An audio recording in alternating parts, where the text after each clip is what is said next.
Kanhaiya Lal sir, आप लोग जानते हैं ना? तो एक बार कन्हैया लाल सर के लिए जोरदार ताली बजाइए। वो शायद अंदर कुछ काम कर रहे हैं, आप लोग तो जानते हैं, आप लोग एक बहुत गरीबी आदमी हैं, आप लोग एक लड़के हैं, सर को सपोर्ट करना है, सर को आगे बढ़ाना है।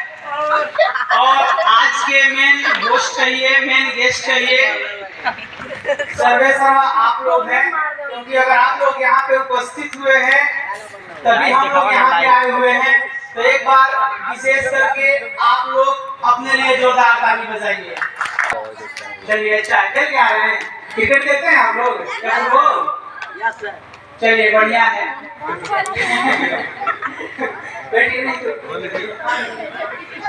सबसे पहले अच्छी बात है कि बच्चे बहुत उत्साह है, बेचारे आए हैं, क्या होने वाला है, क्या नहीं होने वाला है, क्या हो रहा है।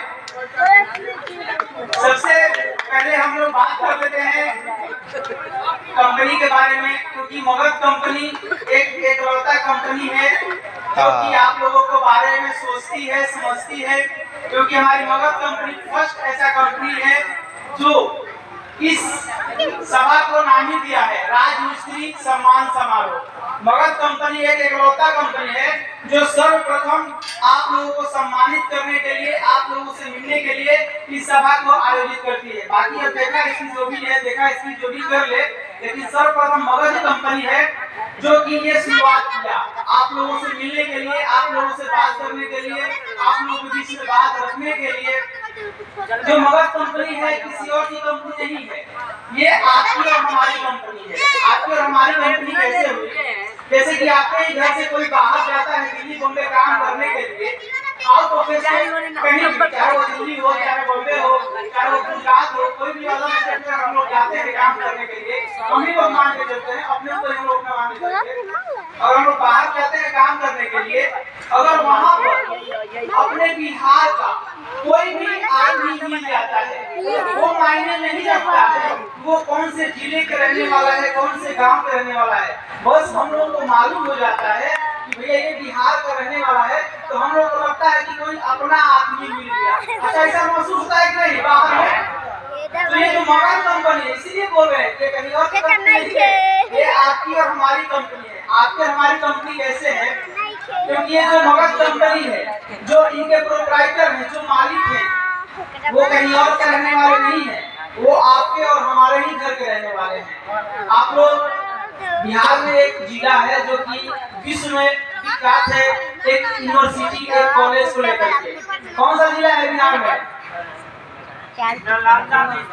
नालंदा विश्वविद्यालय। सही बोल रहे हैं सर, नालंदा विश्वविद्यालय है जो कि विश्व में प्रसिद्ध है। एक अपने कॉलेज बोलिए, विश्वविद्यालय बोलिए, यूनिवर्सिटी बोलिए, उस मैटर में। असलिए आप लोग ना आराम से सुनिए, देखिए, हल्ला मत आप लोग कीजिए। सारे लोग आप लोग भी बैठिए, बाबू जाके वहाँ बैठ जाओ, बैठ के आराम से सुनो, आराम से देखो। तो जो हमारे चेयरमैन सर हैं, जो हमारे कंपनी के मालिक हैं, वो नालंदा डिस्ट्रिक्ट के ही रहने वाले थे। उनका एक सपना था कि अपने बिहार में खुद का प्लांट हो, खुद का मैन्युफैक्चरिंग हो। जो लोग इतना बाहर जाते हैं काम करने के लिए, हम लोग आज बेरोजगारी के चलते हैं ना, हम लोग बाहर जाते हैं काम करने के लिए। अगर अपने बिहार में रोजगार मिलेगा तो हम दिल्ली बॉम्बे गुजरात काहे जाएंगे? क्या गलत बोल रहे हैं? अगर यहीं पे डेली हमको काम मिल रहा है तो हम दिल्ली बॉम्बे काहे जाएंगे? तो हमारे चेयरमैन सर का सपना ही था कि अपना खुद का प्लांट हो, अपना खुद का मैन्युफैक्चरिंग हो। और आज वो इतना मेहनत किए कि आज उनका ये मेहनत रंग लाया। और अपना बिहार के जो पटना है, वहाँ पे एक दीदारगंज जगह है, वहीं पे ये प्लांट का स्थापना हुआ। जो प्लांट का स्थापना हुआ था शुरुआती, वो 2003-4 में इसको नींव रखा गया, लेकिन ये 2008 से पूरा मार्केट में काम करना चालू कर दिया। 2008 से हम लोग फुल फेस में काम करना चालू कर दिया। देखिए, आप लोग हल्ला मत कीजिए बाबू, आप लोग आराम से बैठिए, घर पे जाकर बात कीजिएगा। 2008 में ये काम करना फुल फेस में चालू हो गया।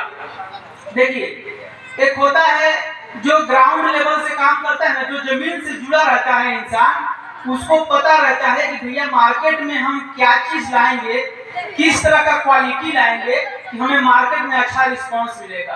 तो जो हमारे चेयरमैन सर हैं, वो मार्केट में घूमते थे, मार्केट में समझते थे, मार्केट में विजिट करने के बाद, क्योंकि देखिए एक होता है कि खानदानी, जिसके पास पैसा कौड़ी है, बहुत जरा बाप दादा की जागीर है, अपना पैसा इन्वेस्ट किए और बिजनेस चालू कर लिए, जिसके पास अथाह पैसा है। लेकिन हमारे चेयरमैन सर ग्राउंड लेवल से काम करना चालू किए।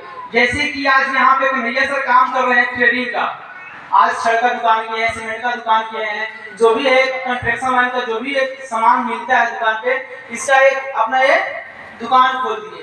तो हमारे चेयरमैन सर भी सेम ऐसे ही एक डीलर हुआ करते थे, लेकिन उनका एक सपना था, वो सपना था कि अपना प्लांट हो, और ये सपना साकार हुआ। क्योंकि वो मार्केट में घूमते थे तो उनको मालूम था कि हम किस तरह के सरिया बनाएंगे, कैसा क्वालिटी बनाएंगे कि मार्केट में अच्छा पकड़ेगा। क्योंकि देखिए आज के डेट में हम लोग गांव भर में क्या होता है कि हम लोग को कम दाम में बढ़िया चीज चाहिए। क्या गलत बोल रहे हैं?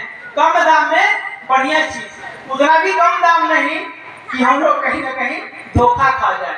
हम लोग मार्केट में धोखा खाते भी हैं। कस्टमर को जितना सस्ता सामान मिलता है वो सोचता है कि हमें उसी को लेना है, उसके बारे में वो नहीं सोचता है कि इसका क्वालिटी कैसा है कैसा नहीं है। लेकिन उसके भी एक बार समझना चाहिए, सोचना चाहिए कि अगर सबसे सस्ता मार्केट में मिल रहा है माल, सबसे सस्ता मिल रहा है तो आखिर क्यों मिल रहा है? क्या गलत बोल रहे हैं? क्योंकि मार्केट में आप ही लोग हैं, देखिए कोई 500 का शर्ट पहनता है, कोई 300 का शर्ट पहनता है, कोई 1000 का शर्ट पहनता है। तो अभी 500, 300, 1000 रुपये का वो शर्ट है तो कुछ ना कुछ तो अंतर होगा ना। वही चीज पार्टी को भी समझाना है और आप लोगों को भी समझना है, भैया आखिर ये मार्केट में सबसे सस्ता है तो आखिर क्यों है। तो यही देखिए आज के डेट में क्या है कि मार्केट में 3 तरह का सरिया आ रहा है। 3 तरह का सरिया अंदर कहने का मतलब है कि एक तो आप लोग जानते हैं वो प्रीमियम क्वालिटी। प्रीमियम क्वालिटी हम उसको बोलते हैं जो कि पीस वाइज मिलता है। आप लोग को मालूम है ना पीस छड़ मिलता है मार्केट में। उसके बाद आता है सेकेंडरी क्वालिटी। सेकेंडरी में क्या है वो किलो के हिसाब से मिलता है। और एक आता है थर्ड क्वालिटी जो कि सेकेंडरी से भी 10 से 15 रुपया सस्ता होता है। तो आप लोग ऐसे ही समझ गए कि भैया वो सेकेंडरी से भी 10 रुपया 15 रुपया सस्ता है तो उसका क्या क्वालिटी होगा, उसमें क्या खासियत होगा। क्या गलत बोल रहे हैं सही बोल रहे हैं? आप मान के चलिए कि किलो वाला अमूल आज के डेट में 60 रुपए चाहे 70 रुपए, फॉर एग्जाम्पल 70 का सेकेंडरी क्वालिटी का, और वो मार्केट में मिल रहा है 55 रुपया 60 रुपया। तो इतना डिफरेंस है तो जरूर उसमें कुछ ना कुछ अंतर होगा। तो ये चीज हम लोग को समझना है और पार्टी को भी समझाना है। देखिए मगध एक एकलौता कंपनी है पूरे बिहार में कि कभी भी क्वालिटी से समझौता नहीं करता है। मार्केट में बेशक 50 पैसा 1 रुपया हम लोग का सरिया महंगा रहता है, लेकिन क्वालिटी के मामले में हम लोग को कोई हाथ नहीं लगा सकता, पीछे नहीं कर सकता। आज करीब 4 या 5 दिन पहले हमारे कंपनी को मगध छड़ को आप लोग चाहेंगे तो आजकल तो सोशल मीडिया का जमाना है, आप लोग गूगल पे यूट्यूब पे सर्च करके देख सकते हैं। अभी 3 से 4 दिन पहले हमारे मगध कंपनी को बेस्ट टीएमटी का अवार्ड मिला है बिहार के राज्यपाल के द्वारा। समझ सकते हैं आप लोग, बेस्ट टीएमटी सबसे मजबूत टीएमटी सबसे बढ़िया छड़ का अवार्ड मिला है पूरे बिहार में। तो आप लोग इसी से समझ सकते हैं कि जो हमारी मगध कंपनी है कितना बढ़िया कंपनी है और कितना अच्छा कंपनी है और कितना अच्छा क्वालिटी से बनाती है। आप लोगों के सामने जो सरिया आता है कितना अच्छा क्वालिटी का है। ये आप लोग अगर इस पे काम करते होंगे, काटते होंगे, जोड़ते होंगे, मोड़ते होंगे तो आप लोगों को देखते ही सरिया को पहचान जाते हैं। हम लोग क्या है, हम लोग तो भैया प्रैक्टिकली नहीं करते हैं, लेकिन आप लोग साइड पे प्रैक्टिकली करते हैं, क्योंकि काटना, जोड़ना, मोड़ना जो भी प्रक्रिया होता है वो आप लोग ही करते हैं। और रही बात है सरिया का, सरिया आज के डेट में सरिया कैसा होना चाहिए? हार्ड होना चाहिए या मुलायम होना चाहिए? ज्यादा मुलायम होना चाहिए मतलब थोड़ा मतलब देखिए ना, ज्यादा हार्ड होना चाहिए और ना ज्यादा मुलायम होना चाहिए। बहुत लोग क्या सोचते हैं, मानते हैं कि अगर बढ़िया मुलायम रहेगा ना जो एक बार से मोड़े टूट जाएगा तो वो भी अच्छा नहीं होता है। सरिया को एक मात्रा में बांटा गया है, इसको 60-40 का रेशियो दिया गया है। अब ये नहीं कि ज्यादा मुलायम हो गया तो वो भी हमारे लिए बेकार हो गया। अगर हम उस पर वजन देंगे तो वो क्या होगा, लग जाएगा, टूट जाएगा। अगर ज्यादा वो हार्ड होगा तो फिर आप लोग समझ ही रहे हैं क्या होगा। तो इसीलिए इसे रेशियो दिया गया है। आज की डेट में जो भी मार्केट में सरिया आता है वो दो ही तरह के मटेरियल से बनाए जाते हैं, जो बढ़िया क्वालिटी का होता है और एक जो हम बताएंगे क्या क्या होता है, कैसे होता है, सब हम आपको बताएंगे। जो भी सरिया बनाए जाते हैं मार्केट में, एक को इंगोट बोला जाता है और दूसरे को बिलेट्स बोला जाता है। यही एक दो रॉ मटेरियल है जिसे सरिया को बनाया जाता है, एक इंगोट और दूसरा बिलेट्स। तो हम लोग यही ध्यान रखना है कि इंगोट वाला सरिया बढ़िया होता है या बिलेट्स वाला। अच्छा, सरिया कौन सा अच्छा होता है आप लोगों को मालूम है क्या सर? आप लोग बहुत मीटिंग अटेंड करते हैं, हमें मालूम चला है, आते नहीं आते? मीटिंग तो पहली बार यहाँ होगा। अच्छा, छड़ का मीटिंग पहली बार यहाँ पे हुआ है? ये तो और बहुत खुशी की बात है कि देखिए मगध कंपनी कराए तो पहली बार ही आप लोग किसने कराया हुआ है छड़ का। बताइए मगध, हम क्या बोले शुरू में बताए थे कि मगध कंपनी इकलौता कंपनी है जो मीटिंग कराती है आप लोगों के लिए। बाकी आप लोग सीमेंट के लिए बहुत सारी कंपनियां हैं, सीमेंट वाले रेगुलर कराते हैं, लेकिन मगध कंपनी एक इकलौता कंपनी है जो आप लोगों के लिए मीटिंग कराती है। अब देखा था कि कोई भी कराने लगे वो तो अलग बात है। नहीं, अब हम लोग जैसे कि गाड़ियां बनवाए, गाड़ी कम से कम हम लोग 40-50 लाख रुपए लगे गाड़ी बनवाने में। अब ये थर्ड पार्टी दूसरा पार्टी देखेगा ये गाड़ी ऐसा बना मगध वाला बनवाए हैं, चलो ऐसा कॉपी करके हम भी बनवा लेते हैं। तो देखा ऐसे कुछ भी करो, लेकिन जो पहला काम करता है वो मगध ही करता है। आप देखा ऐसे कुछ भी कर लो। तो इंगोट क्या है और बिलेट्स क्या है आप लोग ध्यान दीजिएगा, क्योंकि इसी में सारा छड़ का गुणवत्ता, क्वालिटी जो भी है सारा इसी में छिपा हुआ है।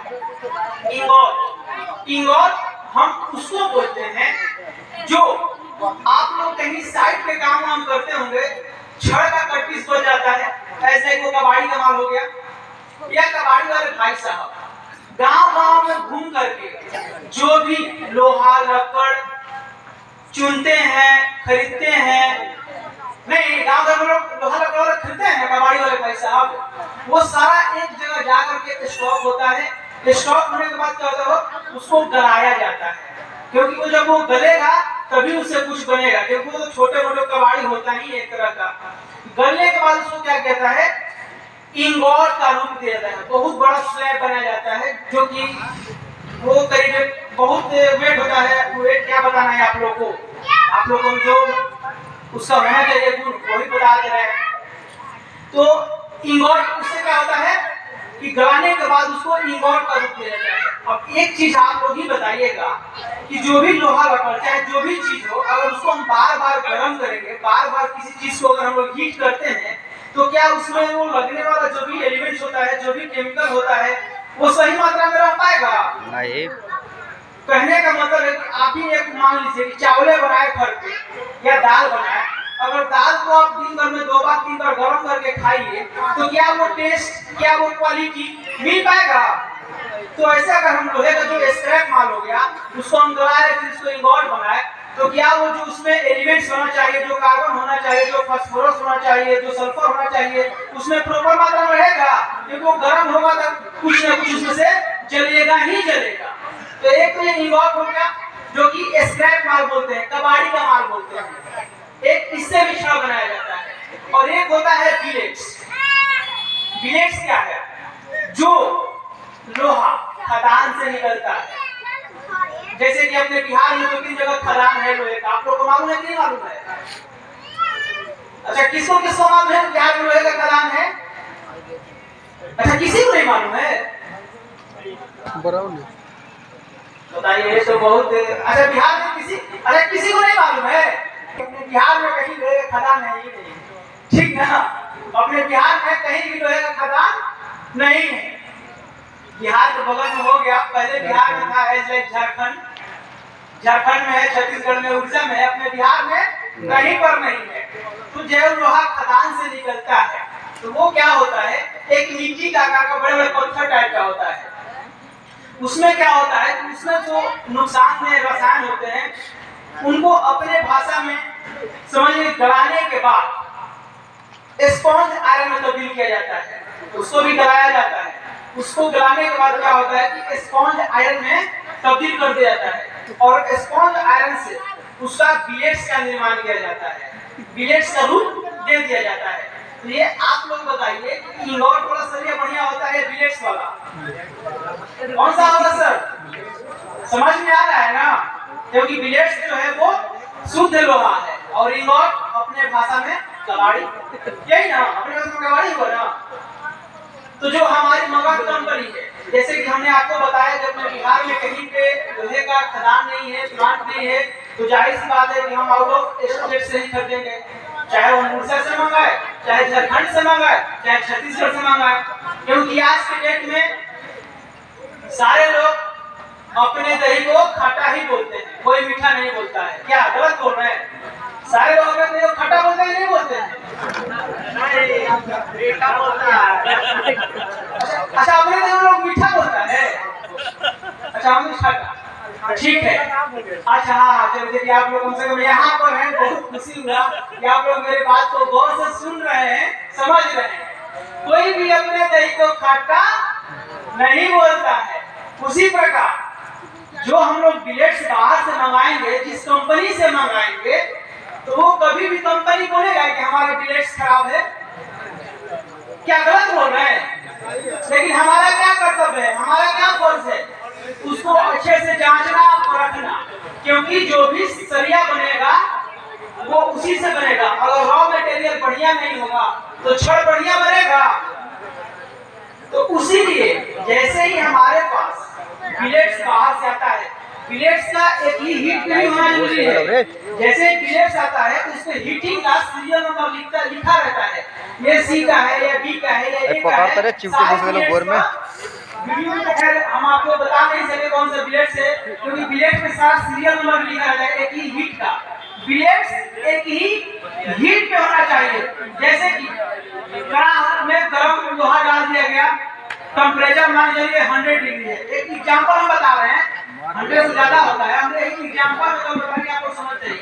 एक बात बोलो क्या है, हरियर का जमा वाला बड़ा गुंडाई कर मारी चार थप्पड़ हाउ। तो बिलेट्स एक ही हीट पे होना चाहिए, वो भी हम लोग चेक करते हैं। जैसे ही बिलेट्स का लॉट हमारे पास आता है, चाहे वो हाईवा से आए या ट्रक से आए, तो हम लोग एक तो हीटिंग चेक करेंगे और उसमें जो लगने वाला एलिमेंट्स होता है वो प्रचुर मात्रा में है या नहीं है, उसको भी हम लोग जांचेंगे। क्योंकि अगर छड़ बनाने वाला रॉ मटेरियल बढ़िया नहीं होगा तो जाहिर सी बात है कि छड़ बढ़िया नहीं बनेगा। क्या गलत बोल रहे हैं? नहीं। इसीलिए जैसे हमारे पास बिलेट्स आएगा गाड़ी से, तो हमारे इंजीनियरिंग ग्रुप और टेक्निकल ग्रुप जाएगा बिलेट्स के पास और फ्लेमिंग गैस की मदद से कम 3 बिलेट्स में से थोड़ा थोड़ा टुकड़ा काटा जाता है, उसको टेस्ट करने के लिए कि इसमें जो एलिमेंट्स होना चाहिए, जो केमिकल होना चाहिए, वो प्रचुर मात्रा में है या नहीं है। क्योंकि बीएसआई के अकॉर्डिंग उसमें चेक करना हमारा फर्ज है। क्योंकि बीएसआई हमको लाइसेंस दिया है, तो इसी बेस पर लाइसेंस दिया है भैया आप ये चीज चेक कीजिए, इसके अकॉर्डिंग आप सरिया बनाइए। क्योंकि एक आप लोग जानते भी होंगे कि अगर कोई भी भारत सरकार एक मात्रा फिक्स कर रखा है तो हमें उनके अधीन ही चलना होता है। क्या गलत बोल रहे हैं? अगर भारत सरकार ने कोई चीज को फिक्स कर दिया है कि भैया 1 किलो में 1000 ग्राम ही होना चाहिए, हम तो अपने मन से नहीं ना बोल रहे हैं कि 1 किलो में 1000 ग्राम होता है, हम 1100 से भी बोल सकते हैं कि भारत सरकार ने एक सीमित मात्रा फिक्स कर दिया है। उसी प्रकार बीएसआई बोलता है कार्बन, सल्फर, फास्फोरस की मात्रा उसमें कितना होना चाहिए, वही हम लोग चेक करते हैं ले जा करके लैब में। जैसे हम लैब में बिलेट्स ले जाएंगे तो चेक करने के लिए एक मशीन होता है, क्योंकि देखने से पता नहीं चलेगा कि इसमें कितना केमिकल कौन सा है और कितना केमिकल कौन सा है, देखने से पता चलेगा। लोहा को आप देख नहीं पहचान पाइएगा, आप सरिया को भी देख करके नहीं पहचान पाइएगा कि कौन सा सरिया बढ़िया है कौन सा खराब है, क्योंकि देखने में सारा एक ही ऐसा लगेगा। जब तक उसको काटिएगा नहीं, जब तक उसको मोड़िएगा नहीं, तब तक आपको पता नहीं चलेगा। तो बीएसआई बोलता है जैसे कि छड़ में कार्बन पाया जाता है, ये सबको पता है। क्या गलत बोल रहे हैं? छड़ में कार्बन की मात्रा होता है, पता है नहीं पता है? क्या परेशानी है? तो जो BSI होता है उसमें बिलेट्स में कार्बन की मात्रा जो होना चाहिए ज्यादा से ज्यादा 0.30% होना चाहिए। इससे ज्यादा अधिकतर हम बता रहे हैं भारत सरकार के अनुसार। उसके बाद सल्फर और फास्फोरस, सल्फर और फास्फोरस की जो मात्रा होना चाहिए वो ज्यादा से ज्यादा 0.40% ही होना चाहिए। और सिलिकॉन और पोटेशियम का मात्रा कम से कम 0.30% होना चाहिए। ये भारत सरकार के अधीन है, ना हम उसमें छेड़छाड़ कर सकते हैं ना आप उसमें छेड़छाड़ कर सकते हैं। अगर आप छेड़छाड़ कीजिएगा, हम छेड़छाड़ करेंगे तो सीधे ऐसे कलम लेगा, क्योंकि आज सब जिस कलम का जमाना है, सिस्टम का जमाना है, सोशल मीडिया का जमाना है। कहीं भी दिक्कत होगा, टेस्टिंग में पकड़ा है जिसमें हमारा काला चिट्ठा खत्म। क्या गलत बोल रहे हैं? तो हम भाई अपने ऊपर क्यों ले, हम किसी के भरोसे के साथ क्यों खेले? क्योंकि अगर हम एक बात हम लोग गाँव में बोलते हैं कि अगर 100 को आप बढ़िया काम कीजिएगा ना तो बहुत वाह बहुत अच्छा इंसान है, और वही वो अगर गलत काम कर दीजिए ना, जो 100 को काम है वो कहा जाएगा, कोई नहीं कीने वाला है, कोई नहीं कहेगा कि आप 100 काम कभी अच्छा किए थे, एक काम खराब कर दिए, शराब गोलियां भी शराब वही में सिमट गया। तो वही चीज है, क्योंकि हमारे चेयरमैन से कहना है कि हमें कभी भी क्वालिटी से समझौता नहीं करना है। एक चीज और, आप लोग जितने भी अपने बिहार जोन में सरिया देखते होंगे, ये सारे फ्रेंचाइजी बेस पे काम करता है। अच्छा, हम आप ही लोग से पूछना चाहेंगे, अच्छा घर का सामान सस्ता होना चाहिए महंगा होना चाहिए? बाहर के अनुसार सस्ता होना चाहिए।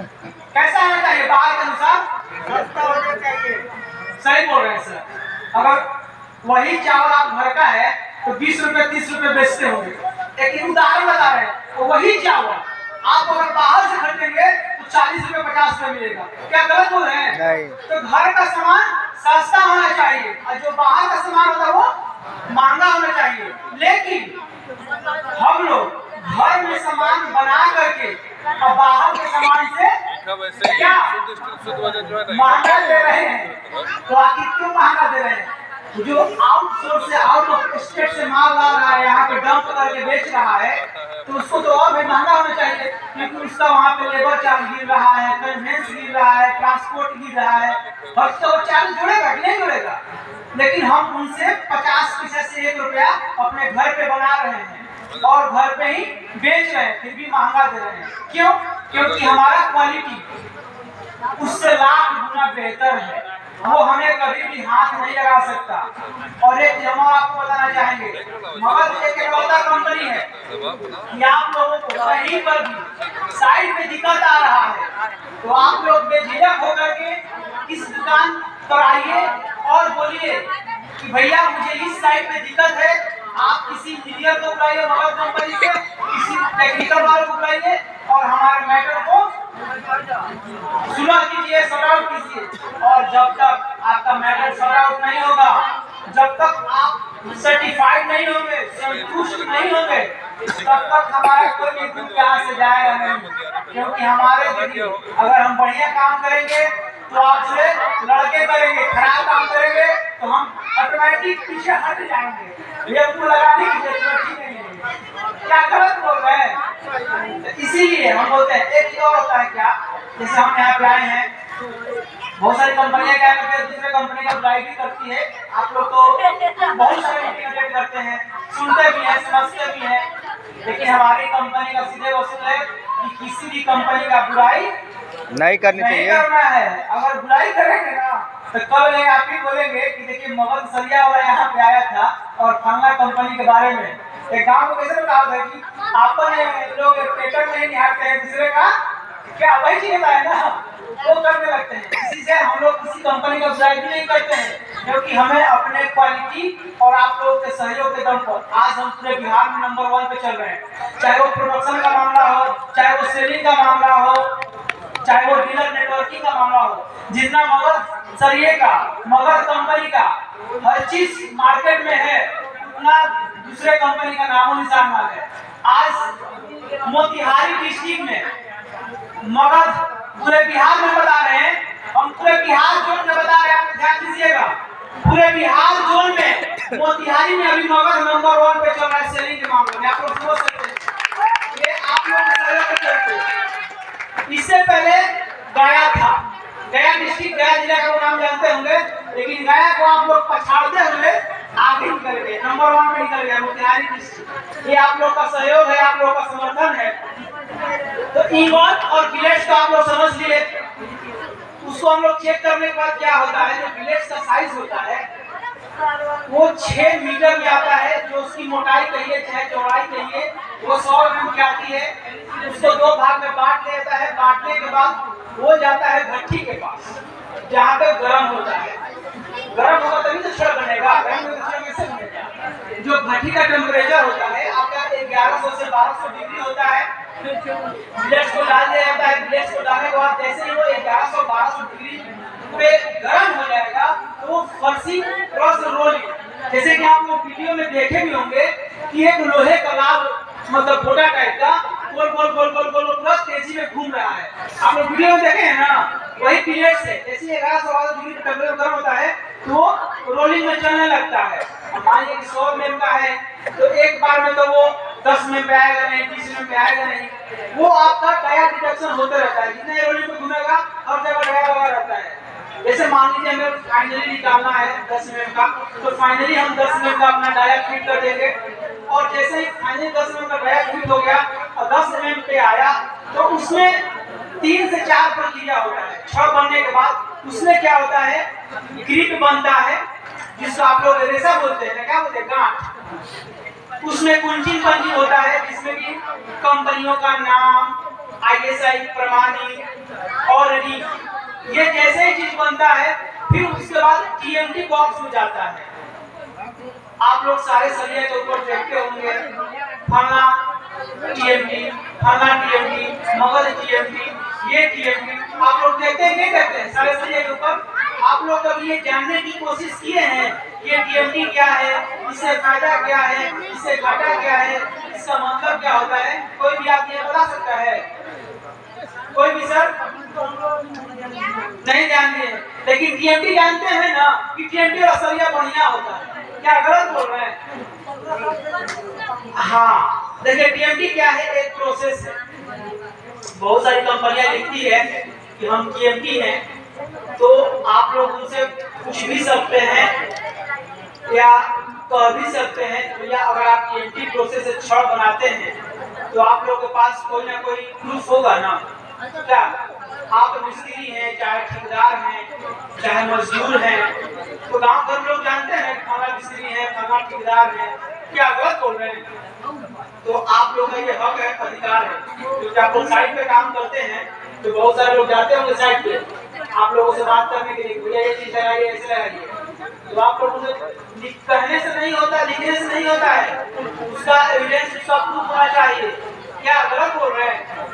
TMT का मतलब होता है किताबी भाषा में, किताबी भाषा में TMT का मतलब होता है थर्मो, T मतलब होता है थर्मो, T आ गया समझ में, TMT, T मतलब थर्मो, M मतलब मैकेनिकल, थर्मो मैकेनिकल, और फिर T आया लास्ट में, ट्रीटेड बार, ट्रीटेड जो हम उससे ट्रीट करते हैं, प्रयोग करते हैं, अपार मतलब सरिया आग, पानी और मशीन के द्वारा जो हम उसके ऊपर व्यवहार करते हैं, ट्रीट करते हैं, वही TMT हुआ। अपनी भाषा में बोले तो पहले के जो लोहार भाई हुआ करते थे वो क्या करते थे, भट्टी को जलाते थे, भट्टी को जलाने के बाद उसमें लोहा को गर्म करते थे, नहीं लोहा को गर्म करने के बाद उसको पीटते थे, उसको जो भी साइज देना होता था वो साइज देते थे। फिर वो क्या करते थे, क्या करते थे, आप लोग तो गांव घर के रहने वाले हैं, पानी चढ़ाते थे। नहीं, अगर वो चाहते तो ऐसे भी रख करके साइड में 2-3 घंटे में ठंडा कर सकते थे, लेकिन वो पानी क्यों चढ़ाए? क्योंकि जो ऊपर का भाग हो वो कठोर हो जाए, हार्ड हो जाए। जैसे कि आप लोग पहले का सरिया देखते होंगे, जो पुराने पुराने आप लोग इमारत, जो भी पुराने घर मकान होगा, आप लोग उसको गिराते होंगे तो देखते हैं कि सरिया का खाली उसमें राख रह गया है। एक होता है ना, खाली सरिया नाम का रह गया कि उसमें सरिया है, पपड़ी पपड़ी ही दिखेगा, सरिया का मात्रा 1% नहीं, क्योंकि वो पहले टीएमटी कोटेड नहीं हुआ करता था। वो या तो प्लेन हुआ करता था, नहीं तो डबल रिंग वाला, जिसे करके सांप का आकार दे दिया जाता था। पहले यही से नहीं चलता था ना। और टीएमटी जब से भारत सरकार ने टीएमटी का नियम लागू किया, जब से टीएमटी का टेक्नोलॉजी आया, तब से क्या हुआ, जैसे ही टीएमटी बॉक्स में छड़ जाता है तो उसमें 360 डिग्री पे पानी का फुहारा मारता है और उसमें कुछ केमिकल होते हैं।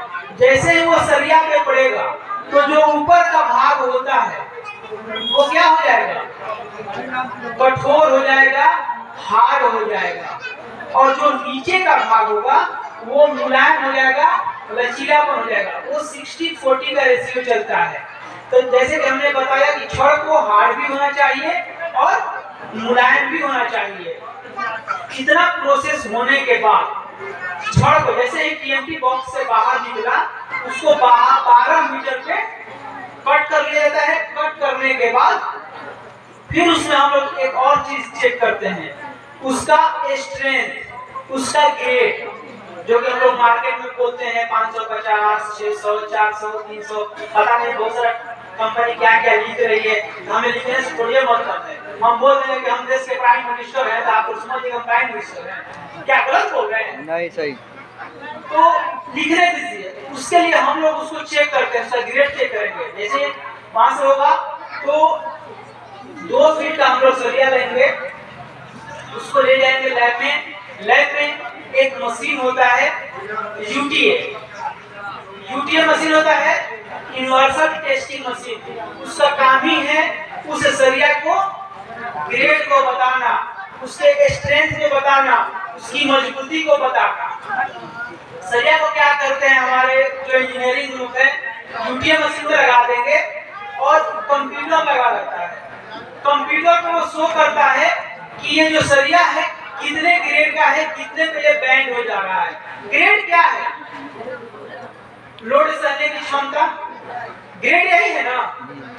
किसी भी चीज को वजन सहने की एक सीमित क्षमता होती है, तो वही हम लोग चीज चेक करते हैं। जैसे ही वहां से हम लोग को सर्टिफाइड हो गया कि भैया ठीक है, ये 500 प्लस का हम बना रहे हैं, तो 500 प्लस ग्रेड का है ये सरिया, तो अच्छा है। हम लोग गांव घर में बहुत कंफ्यूज रहते हैं कि कौन सा बढ़िया रहेगा। ग्रेड को मात्र 3 ही भाग में बांटा गया है, बेशक सारे कंपनियां कुछ कुछ लिखा जाए।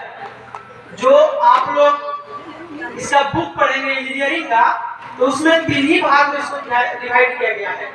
लेकिन आज की कंपनियां कुछ कुछ लिखते जा रही है, लोग उसी को देखते जा रहे हैं। कोई डी लिख दे रहा है, कोई एसडी लिख दे रहा है, कोई एसएसडी लिख दे रहा है। हम लोग इसी में कंफ्यूज है, ये क्या है। लग रहा है कि ये 2-3 चीज लिख दिया सबसे बढ़िया होगा, क्या गलत हो गए हम लोग? क्या है, जब तक हम लोग को जानकारी नहीं होगा तो हम लोग तो उसी के अनुसार चलेंगे, क्या गलत हो गए। लेकिन हम क्या करते हैं, देखिए हम लोग के तो हम लोग बिहार में रह रहे हैं, तो हम लोग के कितने ग्रेड का सरिया चाहिए घर मकान बनाने के लिए, आप लोग बताइए। क्योंकि हमारे जो बिहार तो है 4 से 5 ग्रेड तक का ही है। जो हमारा भूकंप सहने की क्षमता है, भूकंप बोलते हैं ना आप लोग, जो घर मकान हिलता है, भूकंप तभी नहीं हिलता है, वो 4 से 5 हेक्टेयर तक का है। तो हमको आपको 500 से 550 के बीच में ही सरिया चाहिए, इससे ऊपर का नहीं चाहिए। क्योंकि मान के चलिए हमारा क्षमता है 2 रोटी खाने का, 4 रोटी खाने का, तो हम 5 रोटी 10 रोटी काहे खाएंगे? 5 रोटी 10 रोटी खाएंगे तो एक तो उसमें हमारा हानिकारक होगा, और दूसरे अगर तबीयत खराब हो गया तो भी दिक्कत है। और ज्यादा खाएंगे तो पैसा तो भाई ज्यादा लगेगा ही लगेगा। और सबसे अहम चीज, जितना सरिया का ग्रेड बढ़ेगा उतना ही सरिया टेम्पर होता है। जितना सरिया का ग्रेड बढ़ता है उतना ही टेम्पर होता है। जो हाई टेम्पर वाले सरिया होते हैं वो रोड में दिया जाता है, इसलिए रोड पे बहुत सारे भारी वजन चलता है, कितने कितने बड़ा बड़ा हाईवे चलता है, ट्रक चलता है, लेकिन हमारे घर मकान बनाने के लिए 5 से 5.5 के बीच में जो भी ग्रेड का सरिया होगा सबसे बेहतर होगा। आप लोग समझ गए ना? ये भी आप लोगों को पार्टी को समझाना है। ये नहीं कि 600 का लगा लीजिए, 650 का लगा लीजिए, बहुत अच्छा है, 660 का लगा लीजिए, नहीं। क्योंकि वो जितना बढ़ते जाएगा उतना सरिया हार्ड होगा तो हमारे लिए क्या होगा? हानिकारक होगा।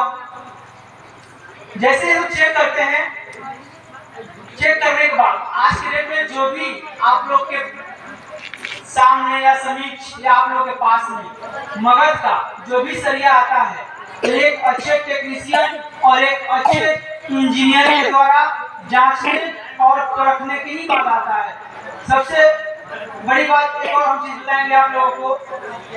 मगध एक एकलौता कंपनी है बिहार में, मगध एक एकलौता कंपनी है बिहार में जो कि बेल्जियम के 10 कोर टेक्नोलॉजी से छड़ बनाती है, जो कि आज का ये लेटेस्ट टेक्नोलॉजी है। बिहार में ये सर्वप्रथम फैक्ट्री है और भारत में तीसरा।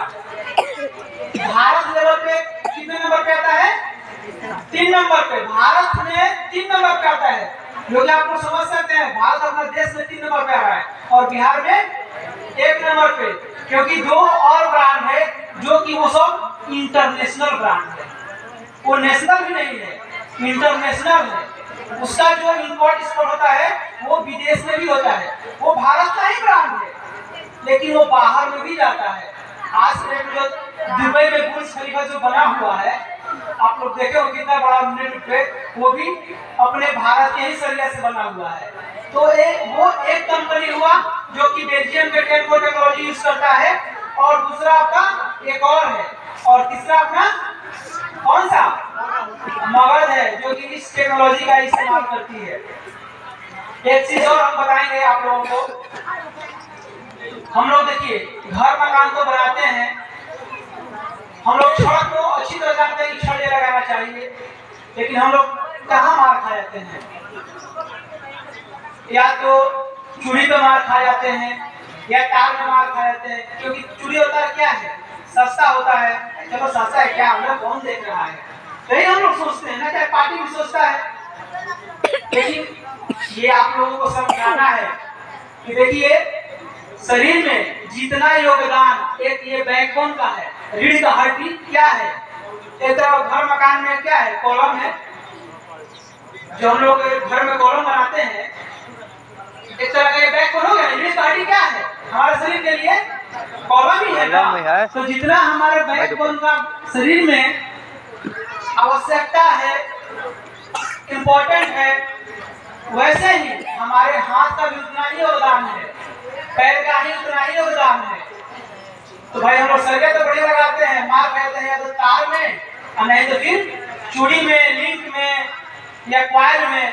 कैसे जाओ ना, अंदर कौन देख रहा है? नहीं, इसको हमको ध्यान देना है, पार्टी को समझाना है। पहले अब तो गांव में जहाँ तक हम समझ पा रहे हैं, चाहे देख भी पा रहे हैं, जब हम लोग गांव में भी अपना रीब वाला चूड़ी इस्तेमाल करने लगे। नहीं, गांव में होने लगा। तो गांव में लोग सस्ता के चक्कर में क्या करते थे? अपने बनाते थे, प्लस में प्लेन वाला चूड़ी, हम लोग कॉलम बांधेंगे उसको, चूड़ी को। तो पहले तो हम गांव में जुगाड़ था अपने जैसे खाप के अपने बैठा लिए। अब तक हेलमेट मशीन चले जाए, झंडा मारे, इसे डाले तो क्या पूरा बैठ गया। और वही अगर रीप वाला नहीं होगा तो पता चला कि जो चूड़ी है हम बांधे हैं, पता चला कि सारा चेंज क्या वो सारा आ गया एक ही जगह। क्या गलत बोल रहे हैं? ऐसा होता भी है प्लेन वाला में, लेकिन जब से ग्रिप वाला आया है। एक चीज और, मगध कंपनी का आप लोग ग्रिप देखिएगा, होता है छड़ में, एक मगध कंपनी का आप लोग देखिएगा। और एक क्योंकि आप लोग काम करते हैं, आप लोग को पता है इसके ग्रिप जैसा आप लोग किसी भी कंपनी का ग्रिप नहीं देखिएगा। क्योंकि सारे कंपनियां आज के डेट में एक्स कटिंग का बना रहा है, कोई वाई कटिंग का बना रहा है, कोई एयर कटिंग का बना रहा है। हमको स्टाइल को क्या, हम जा रहे हैं फैशन शो में, दिखाना है, बनाना है। ग्रिप बढ़िया नहीं रहेगा, कढ़ाई बढ़िया नहीं रहेगा, लोग कास्टिंग करेंगे, जो मटेरियल डालेंगे मजबूती कैसे आएगा? रहेगा तो कॉलम चाप रहे तो कितने पे चुनी डालना पड़ेगा वो बताइएगा तब ना। देखिए ना, इसलिए ना तब बताएंगे। हाँ, वो आप 6 इंच के डिफरेंस पे, 6 इंच 7 इंच के डिफरेंस पे आप चुनी डाल सकते हैं। 7 इंच पे डिफरेंस को बनाता है। हाँ वही, 7 इंच के डिफरेंस। कितना आदमी कम चुनी लगाने को